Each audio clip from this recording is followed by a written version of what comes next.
The hidden strategy of luxury brands, why Louis Vuitton never discounts. Imagine spending $3,000 on a Louis Vuitton handbag, only to discover tomorrow that the exact same bag is being sold for half the price. Most people would be furious. And that's exactly why Louis Vuitton never does this. For years, a rumor has circulated online that Louis Vuitton burns its unsold handbags just to protect the brand's value. This story has been shared millions of times across social media. But fact-checking shows this claim has never been officially confirmed, neither in the company's annual reports nor in any official statement. However, another brand in the same industry has actually admitted to doing exactly this. In 2018, Burberry officially disclosed in its annual report that it had destroyed unsold merchandise worth approximately $37 million. This story shocked the entire world. On top of that, LVMH and Kering, two giant luxury conglomerates that own brands like Louis Vuitton, Gucci, and Dior, accumulated a combined €4.7 billion worth of unsold inventory between 2014 and 2023. In 2023 alone, LVMH held €3.2 billion and Kering held €1.5 billion in unsold goods. Why would a company choose to destroy, or simply hold on to, millions, even billions, of dollars worth of product instead of just selling it? Today, we're going to break down the strategy behind that question, one of the most powerful marketing principles in the world. A different set of rules. Most companies compete for customers the same way, by lowering prices. When sales slow down, a promotion is launched. When inventory piles up, a discount is offered. When competitors get aggressive, prices drop even further. This is the standard playbook for nearly the entire consumer goods industry. But Louis Vuitton plays this game completely differently. They don't compete on price. They compete on desirability. The core principle here is simple: the moment a luxury product becomes accessible to everyone, it stops being luxury. What are you actually buying? Let's look at the numbers. The production cost of one of Louis Vuitton's most iconic bags is estimated by analysts to be just a few $100s. Yet that same bag retails for well over $1,000. That means most of the price isn't paying for materials or labor, it's paying for brand value. Why do customers accept this? Because they're not buying a bag, they're buying a symbol of status.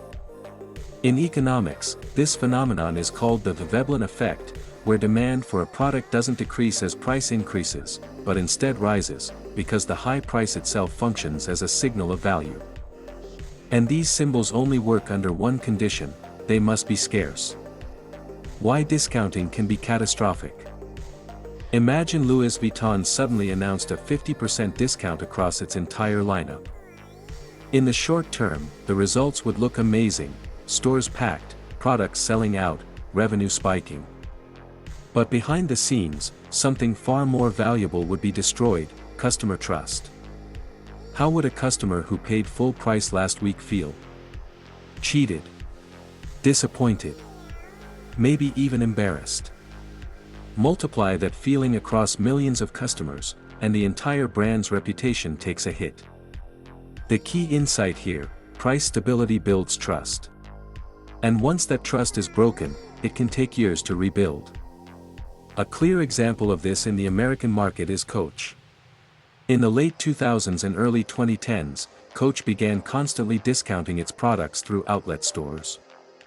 As a result, the brand fell from premium status into the mass-accessible category, forcing the company to later rebuild its entire positioning strategy from scratch.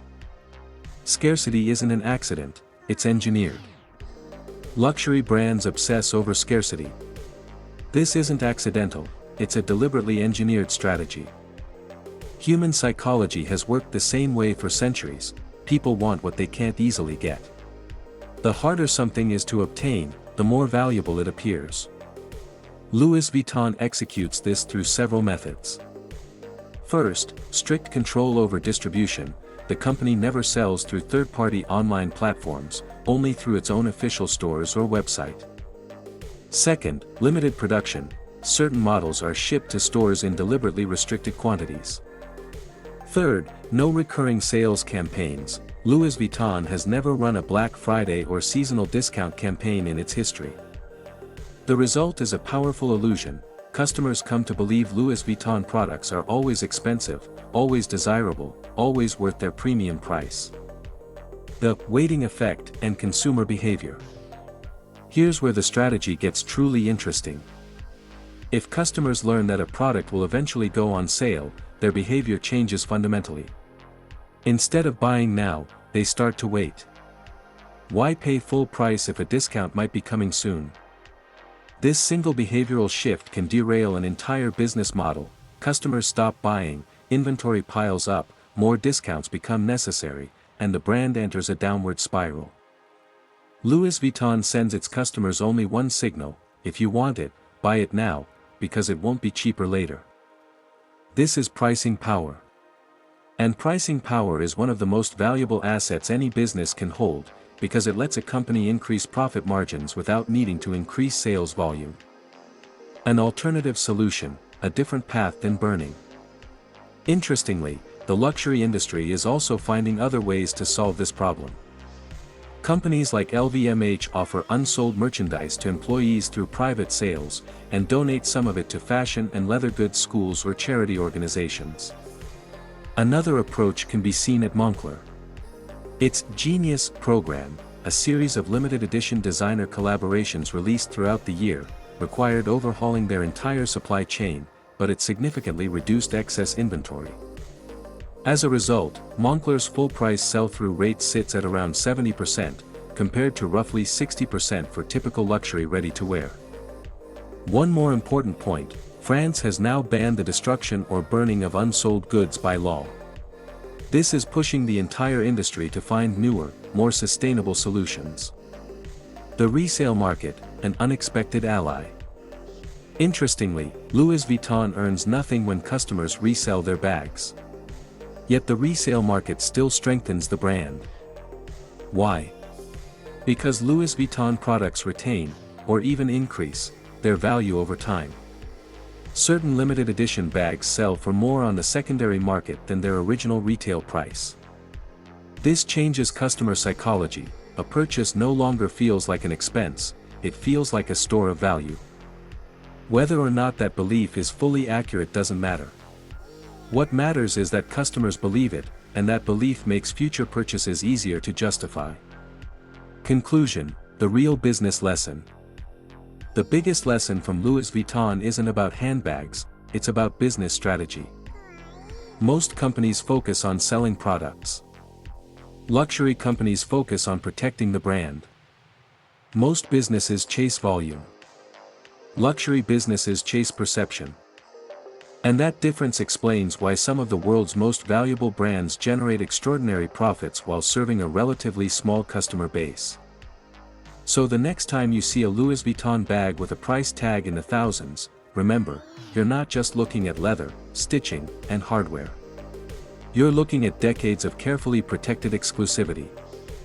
Because handbags can be replaced. But prestige, once lost, is almost impossible to recover. If you found this video valuable, subscribe to the channel. Every week we break down strategies like this from the world of business and marketing.